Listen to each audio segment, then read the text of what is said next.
What's up, guys? Well, it's been almost a couple weeks, and I haven't made a video, and I'm going to tell you why. But first, I want to give a huge shout out and a big thank you to the following people. You should see them on the screen right now, and I'm going to tell you why. Uh, Last Friday, as I was about to go out and make another video, uh, something happened.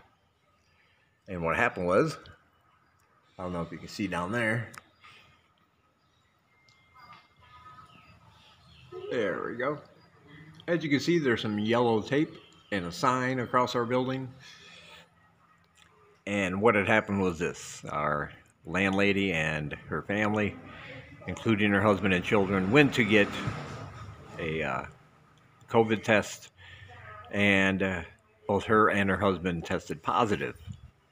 The kids tested negative. Everybody else in the apartment is okay.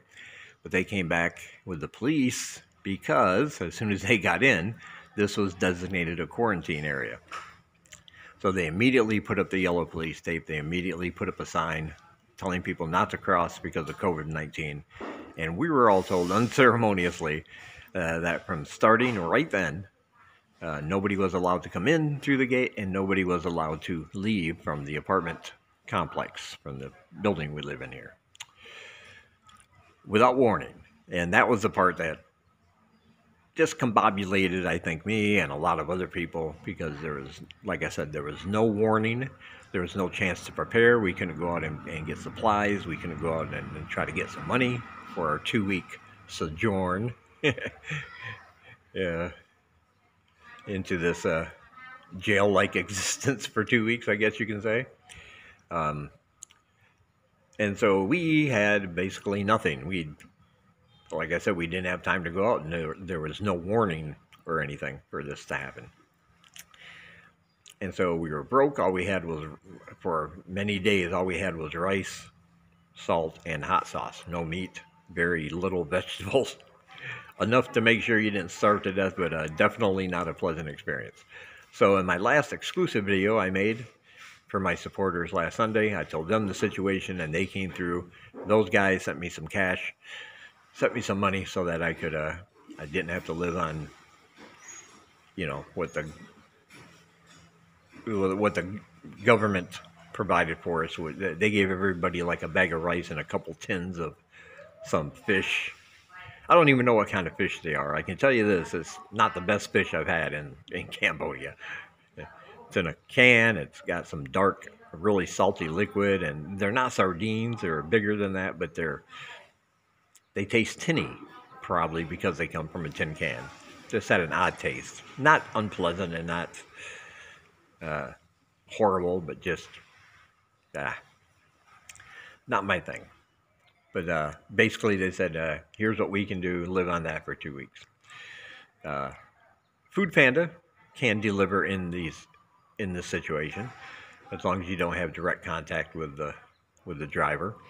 The problem was that most of Siem Reap has been in a red zone for at least a week. Now, starting today, a lot of those areas are turning into yellow zones, with a few exceptions in different areas, which are going to stay red. And in those areas, it's just like being in quarantine here, except it's for the whole area. My area is not in quarantine, or not in a red zone, but my apartment building is definitely in that category. So, you know, between lack of proper food and not being able to get any caffeine, I felt lethargic, and the main reason I haven't posted wasn't about the money or the lack of money or anything. People have been wondering, well, why don't you just put up a video like I am now? And the reason is, you're probably sick of looking at this kind of view already. I know most of my viewers and subscribers, what they want to see is me walking around, getting my point of view, watching the scenery while I say what I have to say. And some of them have even said, I don't even care what you have to say, I just like looking at the views as you walk. And I understand that, and I'm fine with that. But since I'm limited to this little area, it's really not much to see. So I can't really go out and make my regular videos. We still have another week left. But if you want to see another video before then, let me know in the comments, and I'll certainly go make one. There is an area out back. I will make another video actually. There's an area out back I want to show you guys. It's a little reprieve from this. What you see here is basically all we can look at right now. I mean, you can go out to the end of the tape there if you want and stare out at the road and everybody who's not restricted. But that's kind of depressing when you think, oh, I can't join them, so. But everybody here is fine except for the landlady and her husband. There is a person on the outside, a family member of the landlords that lives close by, and so they are willing to go and get food for people if they need it. We give them the cash, they go get the food, bring it back to us. So that's all good. I'm happy to hear about that. Like I said, the red zones are going away. They're turning into yellow zones with caution. In other news, one of the biggest holidays here in Cambodia is Chum Ben.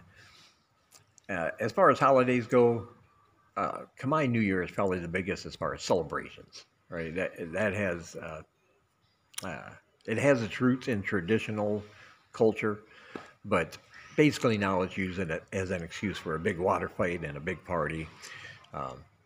But for the more traditional sense of the Buddhism world here, Chum Ben is probably the biggest one because, they celebrate their loved ones, their ancestors.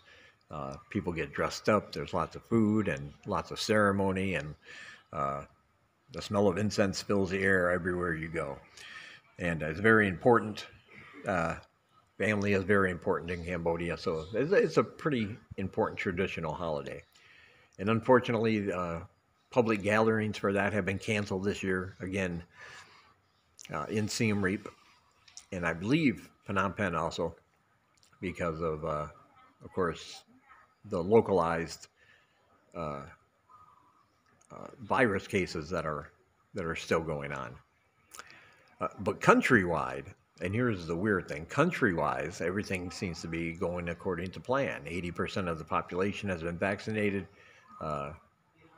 Even the children, they've vaccinated most of them, and they're still planning on reopening sometime. They're still talking about it, like the logistics and keeping people safe, reopening the country back up for tourism, and things like that. And of course, I'll keep you updated as soon as I know anything more.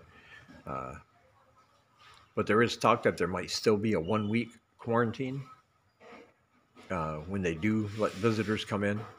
Yes, that's even if you can prove you've been vaccinated, and even if you test negative, they want to ensure the safety of everybody else as well as the visitors. So there might be a 1-week quarantine. However, the way it sounds right now, they're going to allow people to not stay in their hotel room.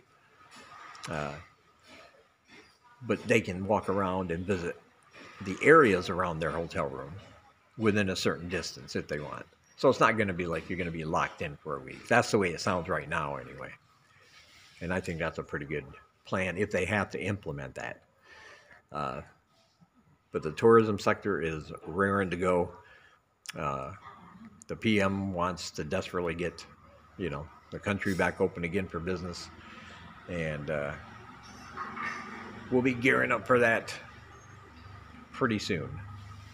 I do worry about some of the roads, though. I've seen pictures of down by Pub Street of the road work. I thought that would be one of the areas they would really focus on and try to get ready as soon as possible before relaunching the tourism, because it's a huge tour after Angkor Wat. That's the biggest area people like to go to.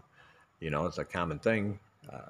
The average duration of tourists here is like 4.5 days. What they like to do is come here and visit Angkor Wat during the day, party at Pub Street at night. But that seems to be going pretty slowly. It doesn't seem to be improving much. And some of these outer lying areas, like mine here, they've already been paved, and they're already mostly done. And I thought they would make that a priority, but it could just be that there's more of a challenge because of all the businesses. You want to make sure that you don't, you build things so it don't impede on their businesses. But also you want to make it efficient. You want to make it look good and everything else. So there could be logistical challenges there that I haven't taken into consideration. That's totally possible. But anyway, that's why I haven't posted in so long. Like I said, I can't go out. I can't make my regular videos. But like I do have one area in the back there I want to show you guys. And I'll do that in the next video. I might as well not waste it all in just one. All right.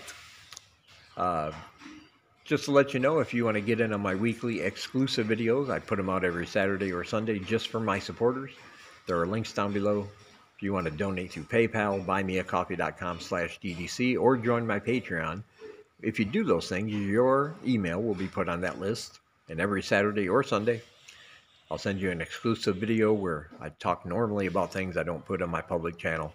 I take suggestions from you guys, I'll answer your questions, and interact together. So join the family. Click those links down below. And as always, I really appreciate my supporters. I love you guys. You guys are awesome. Also down below are links to other channels vlogging in Cambodia. You should definitely check them out. And all my social media is down below and some other things. So be sure to just check it all out. I put some different things in there from time to time that might be of interest to you. But not all is doom and gloom. I should mention this. I've gotten a lot of writing done in the last week, but mainly I've gotten a lot of reading done. I've gotten a lot of great books that, just didn't have time to read, because once I start reading, I can read for hours and hours if I'm into the book. So that's a good thing, right? Got to think of the positives inside the negative. And also, of course, my online classes I'm taking, those have been going really good. I've been really able to focus and concentrate because there's nothing else going on. I don't have to worry about, okay, I've only got an hour, then we got to go out and do this or that. So having that as an option is also a pretty good thing for me. Because the main problem, like I said, it wasn't money, it wasn't hunger, it was boredom. It's just nothing to do, nowhere to go, and no money to do it kind of situation. And even if we did have the money, we still wouldn't be able to go. So, what do you do? I like to read, I like to write, and sing lie. Say hello. No. She likes to watch movies and TV shows on YouTube. All right. This is a short one, but I just wanted to let you guys know what was going on and why I haven't posted in so long. But don't worry, as soon as this is over and things open back up, I will be out making my regular videos every 3 days, 3 or 4 days. I like to pace them about that far apart. And like I said, you'll get my weekly exclusive videos if you donate to any of those links down below. All right. Thank you guys very much. And again, a huge thank you to all those people at the beginning and all the rest of my supporters. You guys are awesome. I really, really, really appreciate it. You saved me from a life of rice poops for the next month. So thank you very much. All right. Talk to you guys in the next one.